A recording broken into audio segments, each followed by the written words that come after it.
What's going on, my Central Units? It's the Sentiment here. So this is my review of the first Monday Night Raw for the 11th of January 1993. We're getting close to the 30th anniversary of Monday Night Raw. Raw 30 is next week, so I decided to review that show for next week. Reviewing a Raw from the current product. Mostly I just review Raws in the past. Great example, I review the Raw when CM Punk cut that pipe bomb promo from 2011, and I review Raws from 1997. So this is my first classic Raw review since I wrap up the WWF in 1997, 25 years later arc, to review the first ever Monday Night Raw. This show took place at the Manhattan Center in New York City. I think, I might be wrong about this, don't quote me on it. I think the Manhattan Center is the future Hammerstein Ballroom. The future home of ECW. I might be wrong, don't quote me on it. This show, Raw, replaced the previous primetime show, that's Primetime Wrestling, that lasts for 8 years. I think it's between 1985 to January of 1993. I think Primetime Wrestling, I think some of the matches on that show, they're taped in house shows, they're not at the same building. So I think that's the reason why I'm doing this show, to do the show and for the matches who wrestle on the same arena, not just let's tape some random matches in house shows from different parts of the country.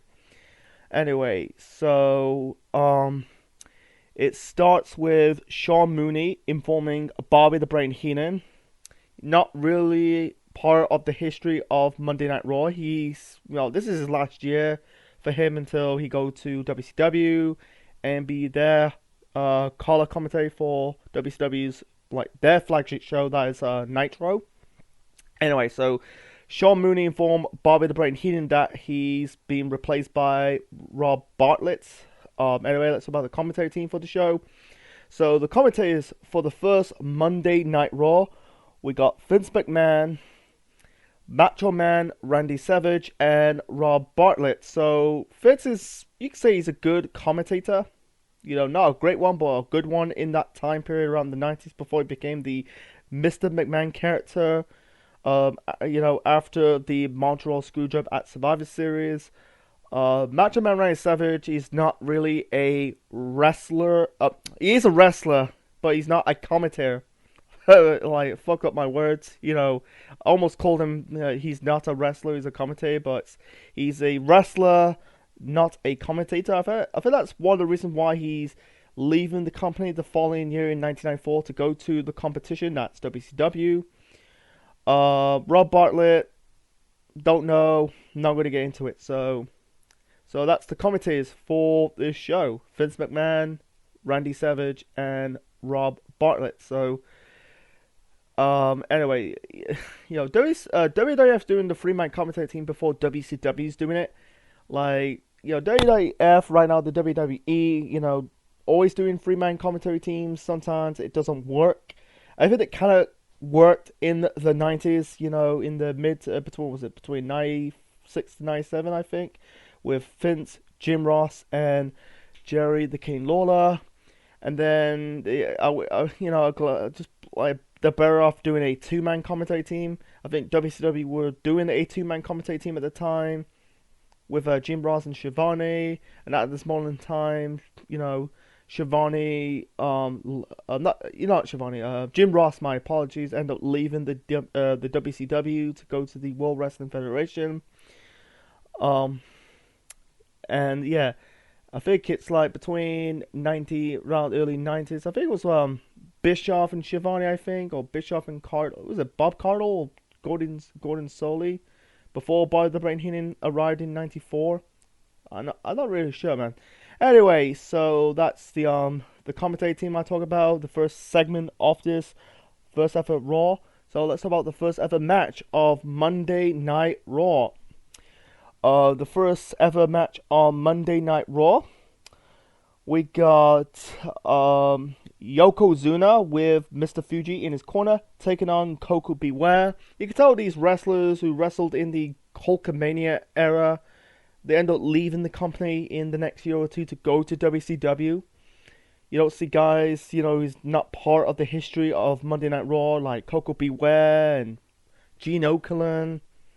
And Oakland end up like doing the Royal Rumble reports because this show really took place 2 weeks before the Rumble. By the way, I reviewed Royal Rumble '93 in the past. Go and check it out. Anyway, so you don't see like wrestlers, part of the history of Monday Night Raw in the early, like guys like who's not part of the history, like guys like Savage who's only appeared like in the early years before going to WCW.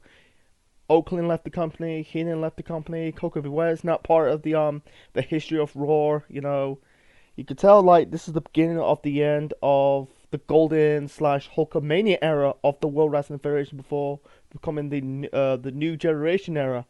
Anyway, so like I said, the first match of the first Raw, Yokozuna taking on Koko Beware.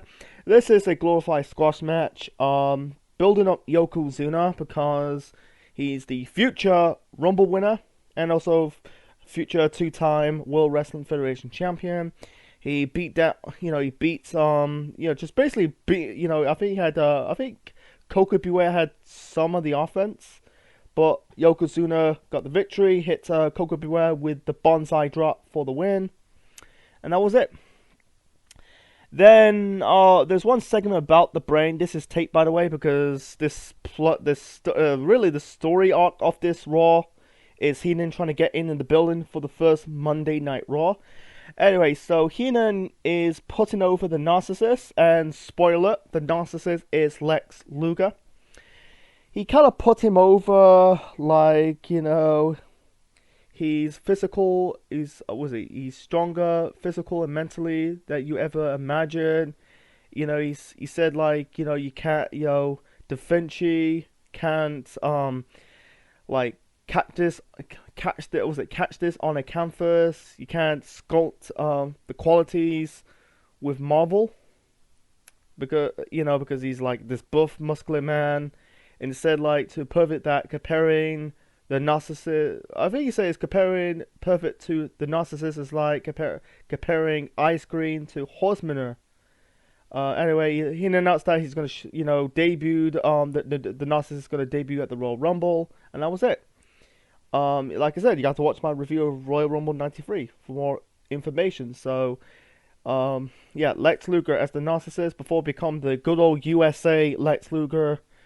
And he ended up like shitting the bed in the World Wrestling Federation, trying to become the next Hulk Hogan. Anyway, so next match we got the Steiner Brothers, Rick and Scott Steiner, taking on the Executioners. Don't know who the Executioners is. It's funny that the last Scott Steiner match I reviewed was his bad match, an awful match against Triple H at the 2003 Royal Rumble pay-per-view. Anyway, nothing too much to talk about. This is like the opener, a squash match. The Steiners got the victory, and let's move on to the next segment. So the next segment, you had Bobby the Brain Heenan dressing up like a woman, because he's trying to get into the arena, and Sean Mooney trying to, really not buying into Heenan's trick, like he's him wearing drag. I'll get to my overall thoughts of this Raw in the end. So anyway, so we got the next segment. We got Vince McMahon interviewing Razor Ramon. Talking about his match against Bret Hart plus the attack against Owen Hart. We'll get to that later on. Anyway, so Vince asked Razor. By the way, it's the late Scott Hall. By the way, if you don't know. Anyway, Vince asked Razor about this golden opportunity against Bret Hart at the Royal Rumble. Are you ready? And Razor says, I'm already ready. I was born ready, Chico. He said, you say golden opportunity? It's got Razor Ramon's name all over it. Anyway, so He said, Finn said about like you trying to, you waiting this for, was it 9.5 years or 8.5 a long years? He said to Brett that for 8.5 years you climbed to the top, became the main man of the World Wrestling Federation or the WWF, and I am numero uno, and referring to, he said I am the number one contender. And yeah, he said, "Say hello, Razor Ramon." And then they talk about his attack on Owen Hart. He says, it was he said he squashed Owen Hart like a cockroach. He said you do nothing about it, and said there'll be you. And also he said again, there's nothing you can do or nothing to do about it when Razor Ramon takes your was a precious gold from at the Royal Rumble. Sorry, I'm trying to remember the promo. Anyway, it was a good promo by Razor Ramon. For me, I speak too fast, trying to get on point. I'm just boom, boom, boom, bow, delivering those promo points of Razor Ramon. So yeah, he said like he said you're not gonna do nothing about it when Razor Ramon's gonna take your precious gold at the Royal Rumble, and then afterwards, he kind of throw his toothpick at Vince, and that was it. Yeah, Razor's accent, I think, he was just doing it because Razor Ramon's character was based on Al Pacino's character from Scarface. I think Scott Hall do it really well. Yeah, and he ended up doing a spin of his gimmick in WCW. Anyway, that was it. Moving on to, you could say it's the best match of the night by default, but it's not like a 4-star classic. Anyway, this is the first ever championship match on Monday Night Raw. This is for the Intercontinental Championship. The Heartbreak Kid Shawn Michaels defended the Intercontinental Championship against Max Moon. A decent bout. Max Moon is really with a cheesy gimmick. This is the eras of cheesy gimmicks in professional wrestling, in these early to mid 90s before we get something edgy in the Attitude Era. Anyway, so it was a good match. It was a good showing for Max Moon. I think he hit like some kind of leg drop off the ring apron onto Shawn.